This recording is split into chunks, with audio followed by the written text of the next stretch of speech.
ഇന്നൊരു ഞായറാഴ്ച ദിവസമല്ലേ, ഇന്നെങ്കിലും രണ്ട് വർത്താനം പറയാം. ഫോൺ എപ്പോഴും സ്കൂളും അത് ഇത് നമുക്ക് വർത്താനം പറയാൻ നേരമുണ്ട്.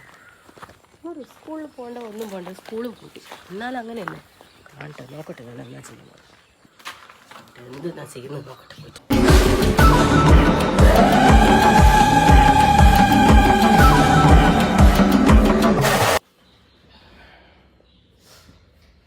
നിങ്ങൾക്ക് എന്നോടൊന്നും വർത്താനം പറയാനില്ല, എപ്പോഴും ഫോണ് അല്ലെങ്കിൽ സ്കൂളിൽ പോണോ തിരക്ക് അതില്ലെങ്കിൽ സ്കൂള് കൂട്ടിയില്ലേ, എന്നോട് വർത്താനം പറഞ്ഞോടെ.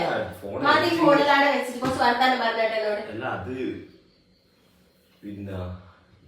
ഇതിപ്പം വള്ളിയൂർക്കാവ് ഉത്സവം എന്ന് പറഞ്ഞാൽ നേരെ ഉത്സവത്തിനോടെന്ന് പറയും, അത് ചിലവാ. പിന്നെ വീട്ടുകാരിയാണ്, അപ്പോൾ അവിടെ കെട്ടുമ്പൊട്ടെടുത്ത് വീട്ടിൽ പോകും, അതും ചിലവാ. പിന്നെ